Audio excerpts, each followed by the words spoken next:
검찰 특수통은 안 된다라는 여당의 반대에도 이재명 대통령이 임명했죠. 오광수 민정수석. 임명 하루 만에 차명 부동산 의혹에 휩싸였습니다. 어떤 논란인지 바로 만나보시죠.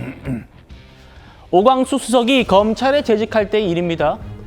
오 수석의 아내 홍모 씨가 오 수석의 대학 친구인 A 씨에게 경기 화성시의 땅과 건물을 팝니다. 그런데 이게 통상적인 매매가 아니었고 명의 신탁이었다는 겁니다. 내가 요구하면 돌려줍니다. 이런 각서도 쓰게 했다라는 건데 문제는 이 A씨가 마음이 바뀌어요. 이 땅과 건물을 돌려주지 않겠다라고 한 겁니다. 그러니까 오수석의 아내가 소송을 냈고 법원이 오수석의 아내의 손을 들어줍니다. 그래서 이 오수석 일가가 이 땅과 건물을 다시 가져왔답니다. 그리고 지금은 아들에게 증여를 한 상태입니다. 자, 조현상 변호사님. 일단요, 한 두 가지 정도의 법적인 쟁점이 있는 것 같은데, 먼저 아내 부분. 아내가 이 부동산을 이렇게 각서 쓰게 하면서 했던 것, 이게 명의신탁, 이거 현행법 위반이라면서요. 네, 그렇습니다. 일단 뭐 명의 신탁은 이미 인정이 됐다고 봐야겠죠. 법원에서 일단 뭐 지금 오광수 수석 측에서 소송을 제기를 해서 법원에서로부터 명의 신탁을 인정받고 해당 부동산을 다시 돌려받지 않았겠습니까? 그렇다면 자체가 이미 명의 신탁 여부는 법원의 판단으로도 이미 인정이 되었다고 보여지는 것이고요. 그것 자체가 앞서 말씀하신 것처럼 명의 신탁에 관련된 법령을 위반한 것입니다. 사실 살펴보게 되면 이 자체가 이미 어떻게 보면 오광수 수석 입장에서는 큰 잘못이라고 할 수가 있겠죠. 네. 알겠습니다. 저기까지는 아내의 문제라고 할 수 있겠습니다만 오광수 수석의 본인 법률 위반도 이어집니다.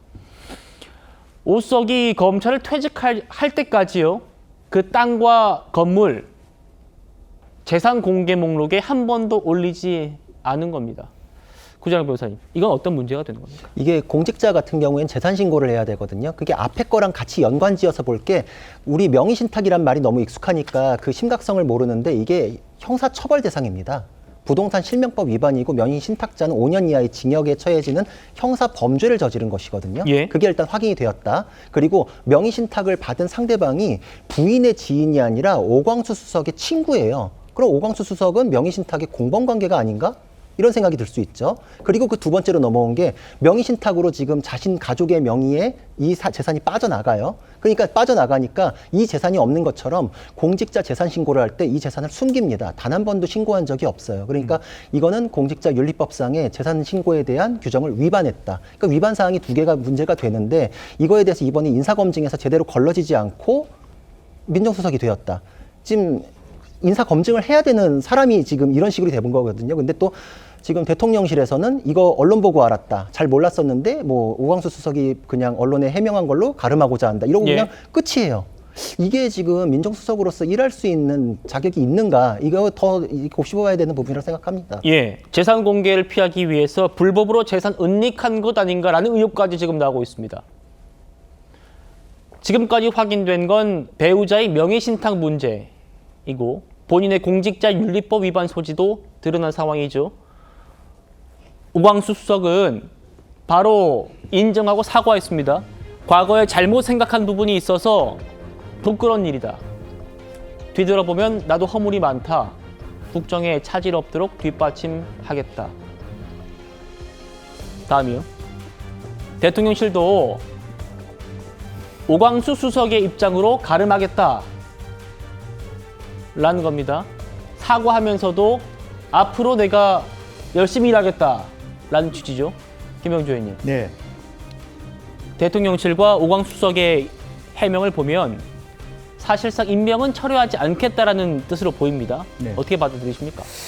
이제 지금 현재 뭐 문재인 정부 때도 인수위가 없는 상태에서 바로 이제 선거 다음 날 바로 취임을 하시다 보니까 사실 그때 당시에 인사수석이 있었습니다만 제대로 검증하지 못했고 여러 가지 각 수수직별로 이렇게 인사를 채용하는 그런 과정이 있었습니다.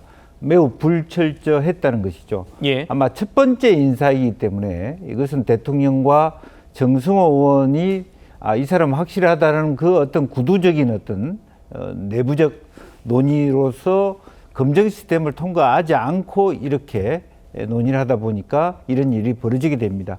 다만 오 수석이 스스로 대통령께 저에게 이런 문제가 있습니다라고 틀어놨을 가능성도 있어요. 이제 그런 부분이 있기 때문에 실제로 지금 이제 첫 번째는 그렇게 밀고 갈 수는 있어요. 뭐 어쨌든 의지가 확인됐고 뭐 그렇게 대신할 수는 있지만 이런 일들이 일반화되고 규범화되고 문화가 되면 이재명 정부는 굉장히 큰 위기를 닥칠 겁니다. 다시 한번 이번 기회를 통해서 인사수석실과 민정수석실이 확실하게 새롭게 추천되는 인사들에 있어서만은 네. 굉장한 어떤 모니터링이 필요하다라고 하고 이번 뭐 정부도 문재인 정부 마찬가지로 소위 그 인수위 과정이라는 거나 내부적으로 후보를 추천하고 검증할 수 있는 시점이 없는 상태에서 바로 대통령 임기가 시작됐다라고 하는 측면에서 조금 더 사려 깊은 또 국민에 대한 어떤 사과의 말씀이 있어야 된다 그렇게 보여집니다. 예.